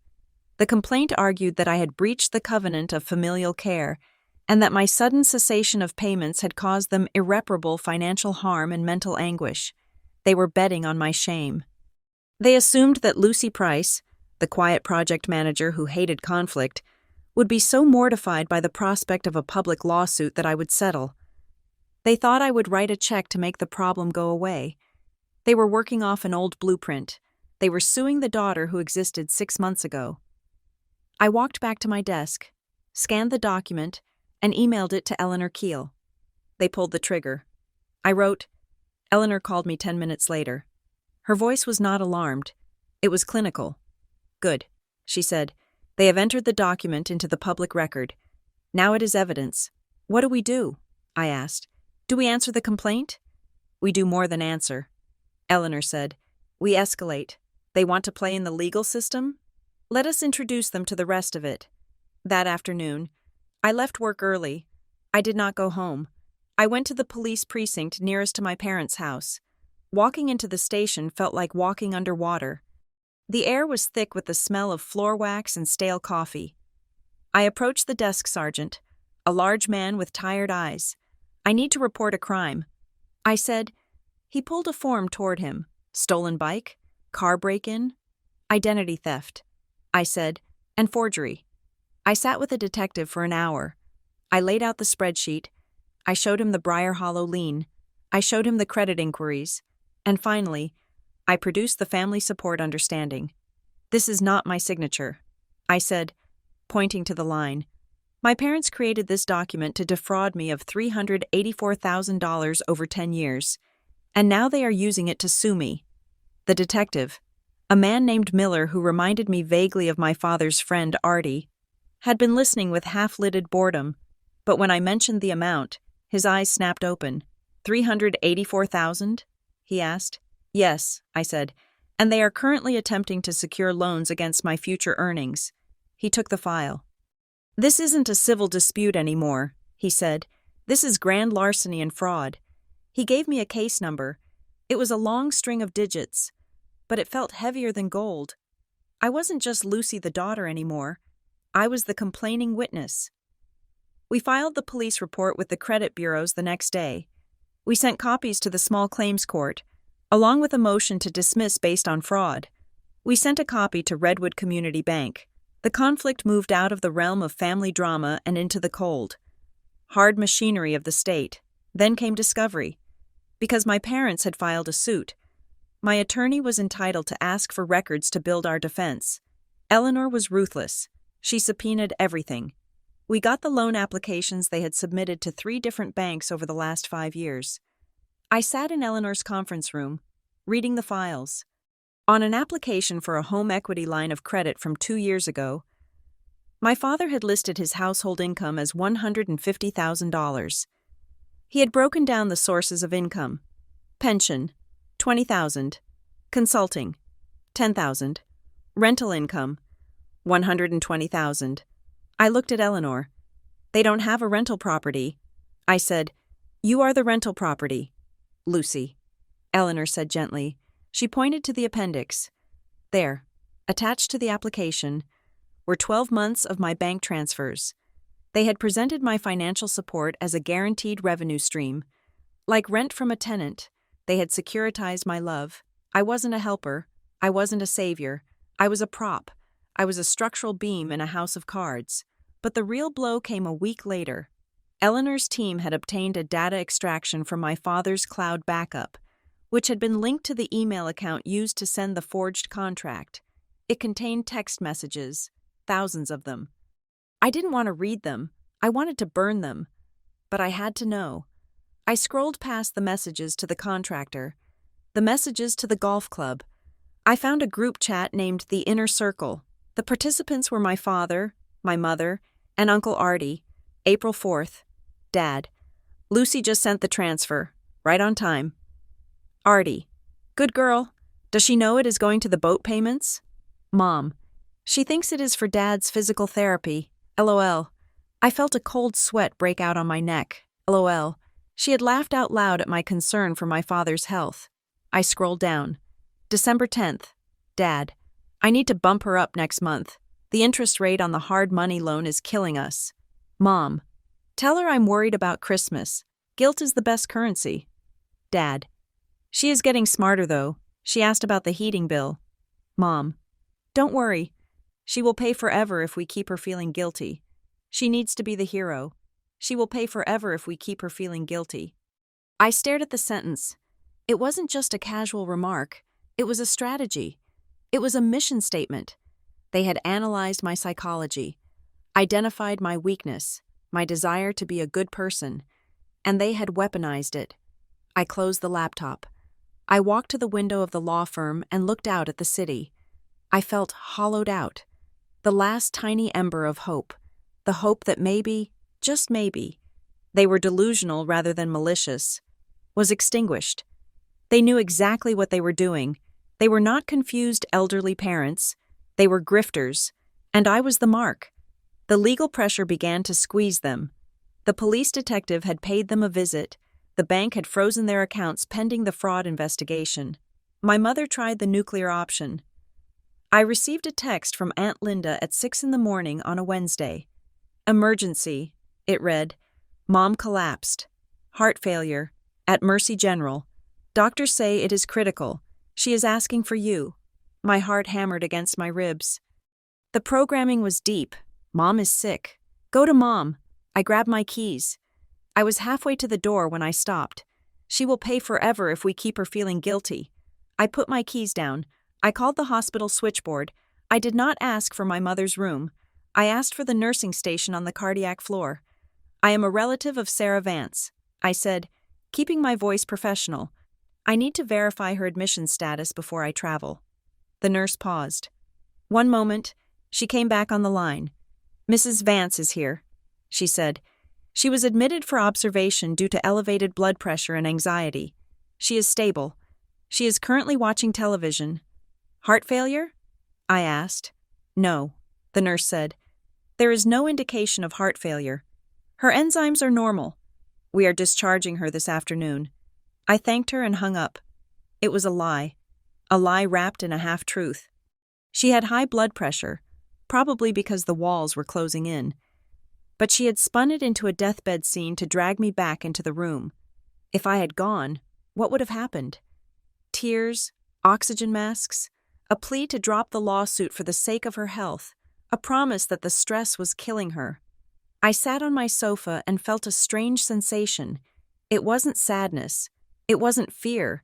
It was a quiet, shaking anger. It was the anger of someone who realizes the gun pointed at their head is a toy. And it has been a toy for 10 years. I did not go to the hospital. I sent flowers with a card that read, Glad to hear you are stable and discharging today. Rest well. The message was clear. I checked. With the emotional blackmail failing and the criminal investigation looming, the court ordered mediation. It was a mandatory step before the civil trial for the fraud case could proceed. I arrived at the courthouse with Eleanor. I was wearing a navy suit, armor for the modern woman. I carried a briefcase containing the ledger, the forensic report, and the text messages. We took the elevator to the 3rd floor. The mediation rooms were down a long, fluorescent-lit hallway. I expected to see my parents and their lawyer. Instead, I saw a crowd. My parents were there, looking frail and diminished. My mother was in a wheelchair she didn't need, a blanket over her lap. My father was leaning heavily on a cane I had never seen him use, but behind them were the reinforcements: Aunt Linda, my cousin Jessica, Uncle Artie, 2 other cousins I hadn't seen in years. They were lined up along the wall, a phalanx of judgment. When I stepped off the elevator, the conversation stopped. They looked at me with a mixture of confusion and hostility. It was an ambush. My parents had brought an audience. They wanted to turn the hallway into a courtroom of whispers. They wanted me to feel the weight of the tribe, to feel like the outcast, the traitor. My mother let out a small, pathetic sob when she saw me. Aunt Linda patted her shoulder and glared at me. "How can you do this?" Linda hissed as I walked past. "Look at her." Eleanor stiffened beside me. "This is inappropriate," she muttered. "We can demand they clear the hall." "No," I said. I stopped walking. I turned to face them. I looked at Aunt Linda. I looked at Jessica. I looked at Uncle Artie, the man who had taken $12,000 of my money for consulting. I didn't shrink. I didn't look at the floor. "Good morning, everyone," I said. My voice was calm, projecting clearly in the quiet corridor. I turned to Eleanor and handed her a thick red folder labeled "Receipts" in bold black letters. "Eleanor," I said, loud enough for everyone to hear, "please note the presence of these individuals. If any of them attempt to contact me or interfere with the proceedings, I want you to open this folder. It contains the bank records linking the Hearthstone Outreach Fund to personal payments for several people standing in this hallway." I looked directly at Uncle Artie. His face went gray. "Please document anything said in this hallway as potential harassment and witness intimidation." I finished. The silence that followed was absolute. Aunt Linda's mouth snapped shut. Jessica looked down at her shoes. Uncle Artie suddenly found the ceiling very interesting. They didn't know what was in the folder. They didn't know how much I knew. But the word receipts terrified them. I turned back to the mediation room door. "Shall we?" I asked Eleanor. We walked in, leaving the stunned audience in the hall. The room was small, dominated by a round table. The mediator was a retired judge named Mr. Silas. He had a no-nonsense face and a pile of files in front of him. My parents wheeled in, their lawyer trailing behind. They looked smaller now, stripped of their audience. "Mr. Silas opened the file. "I have reviewed the complaint," he said, "and I have reviewed the counterclaim and the police report filed by Ms. Price." He looked at my father. "Mr. Vance," he said, "you are suing your daughter for breach of contract based on this document." He held up the family support understanding. "Yes, Your Honor," my father said, his voice trembling with practiced frailty. "We had an agreement. She promised to care for us." "I see." "Mr. Silas said, "and this clause here, regarding the 20% of her future home sale. Can you explain the logic behind that?" "It is reimbursement," my father stammered, "for the cost of raising her." "Reimbursement." "Mr. Silas repeated. He picked up another paper. "I also have here a forensic accounting summary provided by the defense. It shows transfers totaling $384,000 from Miss Price to you over the last decade. Mr. Vance, is this accurate?" I don't know the exact numbers." My father said, "It was help. Family help, and this help." "Mr. Silas continued, his eyes drilling into my father. "Why was it routed through a defunct nonprofit organization and then paid out to a travel agency and a consulting firm?" My father opened his mouth, then closed it. He looked at his lawyer. The lawyer looked at his notes, clearly uncomfortable. That was for outreach." My father tried, networking. "Networking in Cabo San Lucas?" Mr. Silas asked. He didn't sound angry. He sounded bored. Which was worse, he sounded like a man who had seen 1,000 liars and was tired of the 1,001st. "We have rights," my mother suddenly piped up from her wheelchair. "She is our daughter. She owes us respect. Respect is not a legal currency, Mrs. Vance," Mr. Silas said, "and neither is a forged signature." He turned to the signature page. "I am not a handwriting expert," the mediator said, "but even I can see the variance here." And coupled with the text messages regarding keeping her guilty, so she would pay forever, he closed the file with a slap. "This mediation is a courtesy," Mr. Silas said, "but I am going to be frank. If this goes to trial, you are not just going to lose, you are going to expose yourself to significant criminal liability. My recommendation? You drop the suit, you settle the counterclaim, and you pray your daughter is merciful." My father looked at me. For the first time, there was no mask, no anger, no fake sadness, just the hollow look of a man who had been caught. I looked back at him. I saw the stranger in his eyes. "I am not dropping the counterclaim," I said quietly. "I want a judgment on the record." The meeting ended 20 minutes later. There was no settlement. My parents refused to admit fault, sticking to their delusion like a life raft. Mr. Silas set a date for the hearing. I walked out of the room. The hallway was empty. The relatives had dispersed, scattering like roaches when the lights turn on. The threat of the red folder had been enough. I went home. My apartment felt different. It wasn't just a place where I slept. It was a fortress I had successfully defended. I went into the bathroom and looked at myself in the mirror. I looked tired. There were dark circles under my eyes, but the eyes themselves were clear. I took a yellow sticky note and a Sharpie. I needed a reminder. I knew that tomorrow, at the hearing, they would try one last thing. They would try the one weapon they hadn't fully deployed yet. Total emotional collapse. They would beg. They would wail. They would try to make me feel like I was killing them. I needed a shield. I wrote a single sentence on the note and stuck it to the glass, right over my reflection. "You are not killing them. You are just stopping them from eating you." I read it aloud. Then I turned off the light. The hearing was scheduled for 9 in the morning at the county courthouse in Oak Haven. It was a brick building that smelled of damp wool and floor wax. A place where traffic tickets and divorces were processed with the same bureaucratic indifference. I arrived 30 minutes early. I sat on a wooden bench outside courtroom B, my hands folded in my lap. I waited for the panic to set in. I waited for the familiar tidal wave of guilt, the voice in my head that sounded like my mother screaming that I was ungrateful, that I was cruel, that I was breaking the family apart. But the panic did not come. Instead, I felt a strange, flat calm. It was the feeling of a patient who has finally received a diagnosis after years of mysterious symptoms. The uncertainty was gone. I knew what the disease was. The disease was greed, and it was terminal. I watched the hallway fill up. Lawyers in ill-fitting suits checked their phones. A woman cried quietly into a tissue near the water fountain. Then, the elevator doors opened, and they arrived. My parents stepped out, or rather, they performed an entrance. My mother was in the wheelchair again. Though I had verified with the hospital that she was fully mobile, she was wearing a gray cardigan that was slightly too large, making her look shrunken and frail.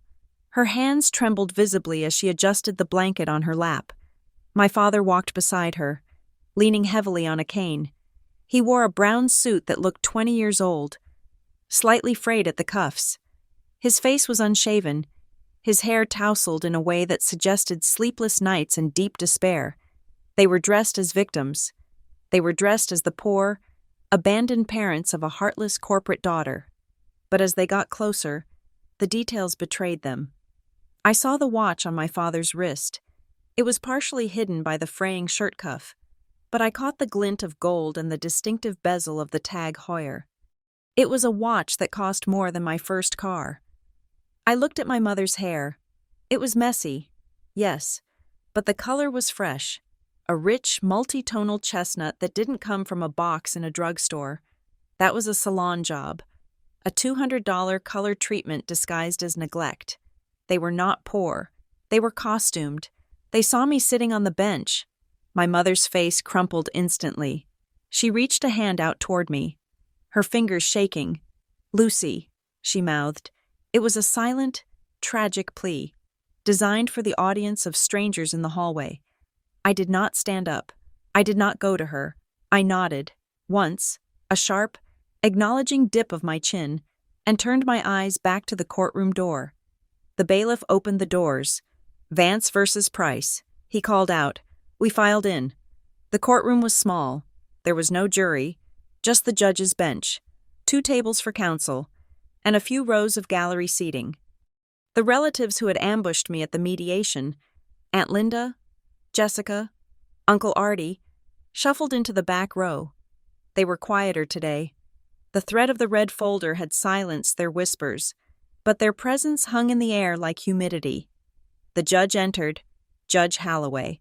She was a woman in her 50s with reading glasses perched on the end of her nose and an expression that suggested she had zero tolerance for nonsense. "Be seated," she said. She opened the file in front of her.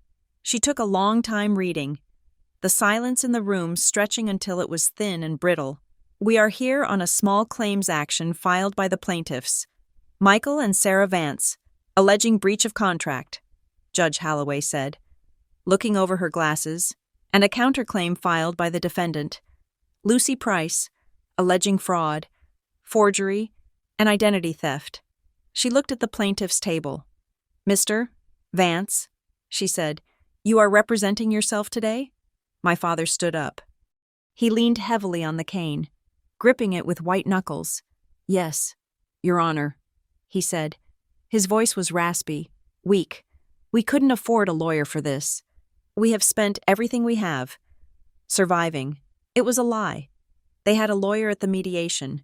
They had fired him, or he had quit, likely when he realized the evidence was radioactive.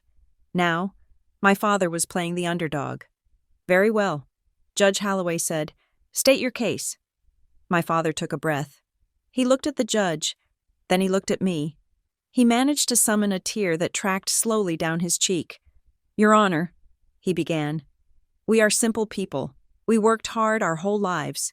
We raised our daughter, Lucy, with everything we had. We sacrificed our retirement, our health, everything to give her a good start." He paused for effect. Aunt Linda sniffled loudly in the back row. "When Lucy graduated," he continued, "we sat down as a family. We agreed that since we had supported her, she would support us in our old age. It wasn't just a promise, it was an agreement. She signed it. The Family Support Understanding." He held up the document. "For years. She honored it," he said. "She sent the money. It kept a roof over our heads. It bought my medicine. But then, she changed. She got a big job. She started caring more about her bank account than her own flesh and blood. She cut us off, Your Honor, overnight. And now, we are facing ruin." He dropped the document on the table. "We just want her to honor her word," he whispered. "We just want to survive." He sat down. My mother reached over and patted his hand, looking at the judge with wide, wet eyes. Judge Holloway turned to my table. "Ms. Price?" she asked. Eleanor Keel stood up. She did not lean on a cane. She stood straight, radiating the cold precision of the law. "Your Honor," Eleanor said, "the defense moves to dismiss the plaintiff's claim on the grounds that the founding document is a forgery. Furthermore, we ask the court to review the evidence supporting the counterclaim of systematic financial abuse. Forgery is a serious accusation." Judge Holloway said, "Do you have proof?" "We do," Eleanor said. She walked to the bench and handed the judge a binder. "Tab A," Eleanor said. "This is the electronic metadata associated with the PDF file of the so-called Family Support Understanding that Mr. Vance emailed to my client." The judge opened the binder. "The document is dated August 2015, Eleanor said.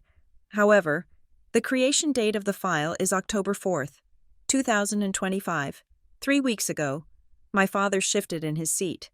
"Furthermore," Eleanor continued, "if you look at the properties of the file, the author is listed as Michael Vance, and the software used to generate the PDF was a version of Adobe Acrobat that was not released until 2020.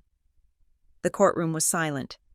It is impossible to create a document in 2015 using software from 2020, Eleanor said, unless Mr. Vance has a time machine. This document was created last month, specifically for the purpose of this litigation. Objection, my father shouted, forgetting his rasp. That is a digital copy. The original was paper. I scanned it. Then where is the original? Judge Holloway asked. Her voice was sharp. Do you have the wet ink document? Mr. Vance? We lost it. My father stammered. In a flood. The basement flooded. A convenient flood, Judge Holloway noted. Eleanor continued. Tab B, Your Honor, the signature analysis. She projected an image onto a small screen set up in the courtroom. It showed two signatures side by side. On the left is Ms. Price's official signature from her driver's license and passport. Eleanor said, note the break between the U and the C. Note the direction of the cross on the P. She pointed to the image on the right. This is the signature on the family support understanding, she said. It is continuous. The pressure points are consistent with a slow, deliberate tracing, not a fluid muscle memory action, and the P is crossed backwards. She turned to face my parents. This is not an agreement, Eleanor said. This is an art project. My father's face was turning a dark, mottled red. My mother had stopped trembling and was staring at the table, her hands gripping the armrests of her wheelchair. Let us discuss the nature of the support, Judge Holloway said, flipping through the binder. Mr. Vance, you claim this money was for survival, for medicine, for housing. Yes, my father said. Basic needs. Then can you explain, the judge asked, why $384,000 was routed through an entity called the Hearthstone Outreach Fund? It was for tax efficiency, my father said, a family vehicle. And did this family vehicle have a mandate to fund luxury travel? The judge asked. She held up a page from the binder. I see transfers from the Hearthstone account to Vantage Travel Partners. She read, $4,000 for a villa in Cabo, $6,000 for a suite in Palm Beach. Is this survival? Mr. Vance? My father stood up again. He abandoned the cane. He forgot the limp. We have a right to a life, he yelled. We raised her. We gave up everything.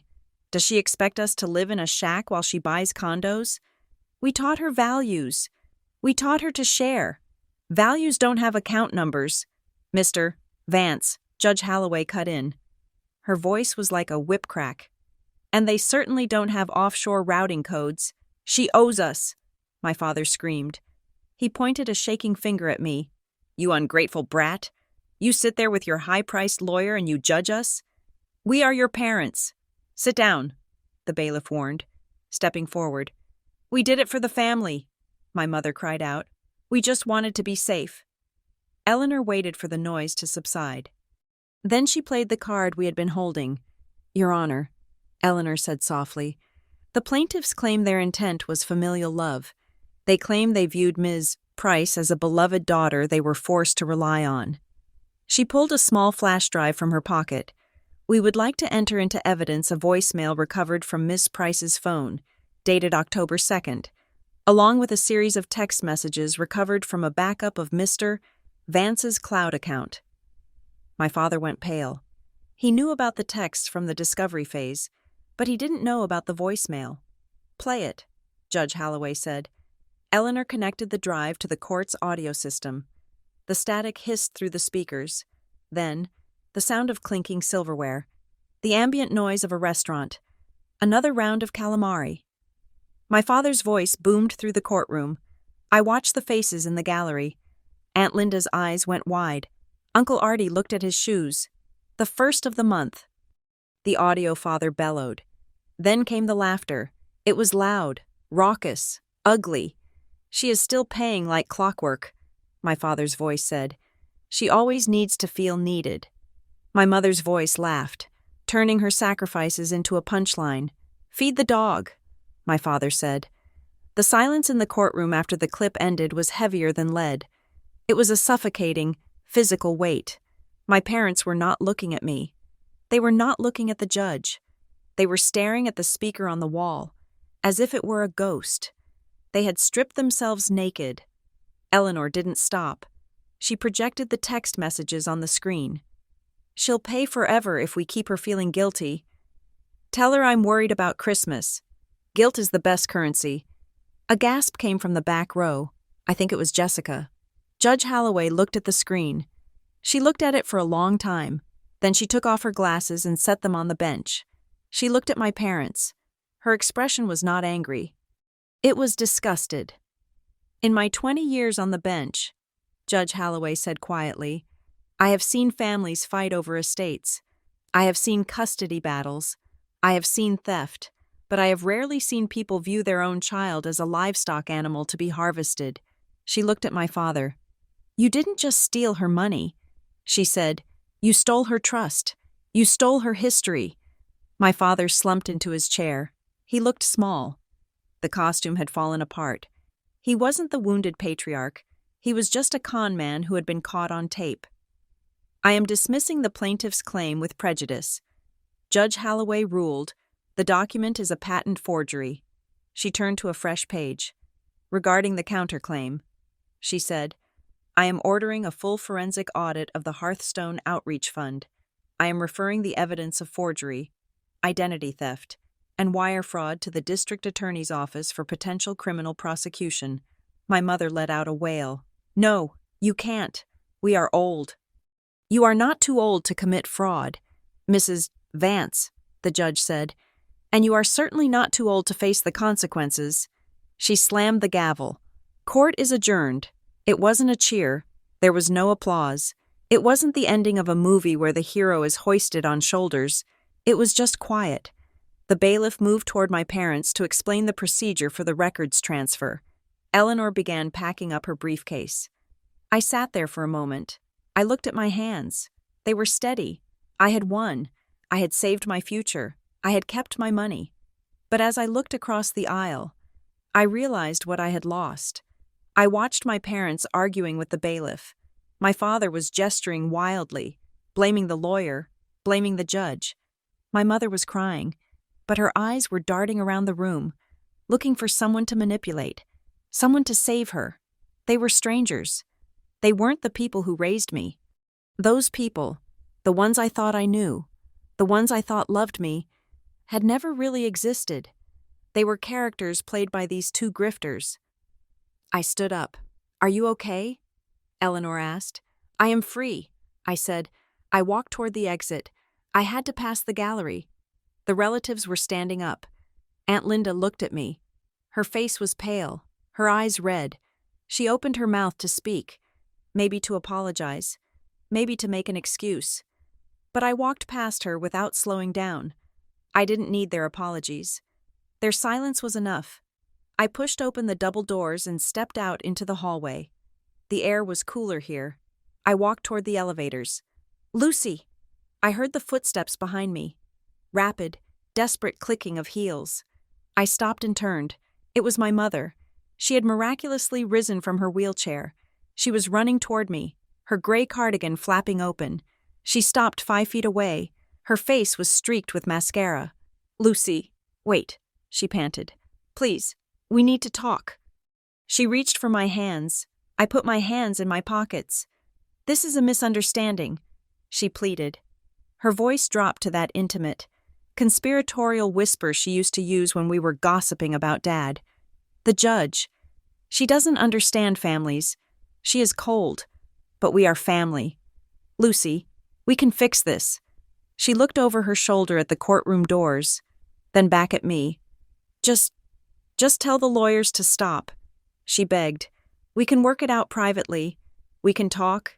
Just you and me. Like we used to. I'll make tea. We can start over." She was doing it again. The loop. Emotion first. Facts never. She was trying to pull me back into the warm, suffocating water of the family where rules didn't apply and love was a currency you paid to avoid guilt. My father hobbled out of the courtroom behind her. He didn't look angry anymore. He looked terrified. He looked at me with the eyes of a man who sees the cliff edge. "Lucy," he croaked, "please, they are talking about jail." "You can't let them put your father in jail." The relatives had filtered out into the hall now. They stood in a loose semicircle, watching. Aunt Linda, Uncle Artie, Jessica. These were the people who had told me to be the bigger person. These were the people who had called me selfish. These were the people who had laughed at my expense in group chats. Now, they didn't know where to look. They looked at the floor.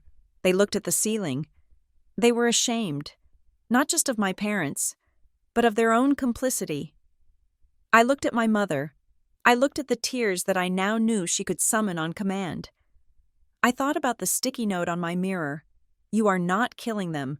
You are just stopping them from eating you." I looked her right in the eyes. "I won't stop the lawyers." "Mom," I said.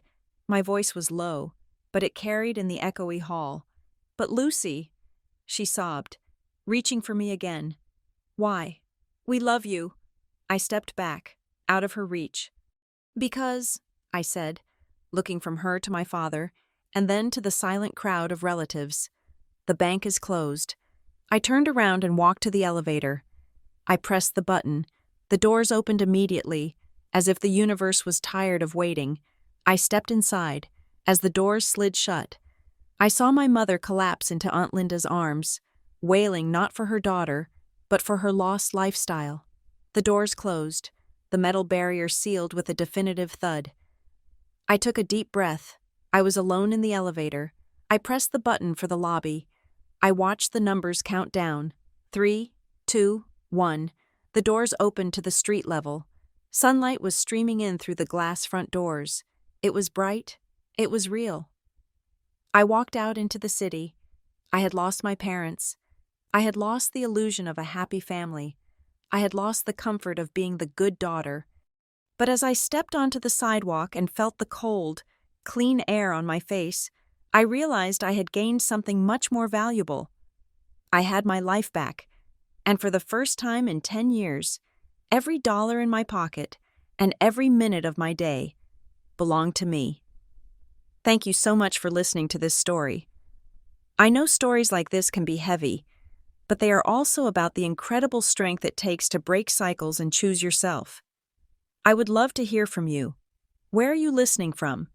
Have you ever had to set a hard boundary with family?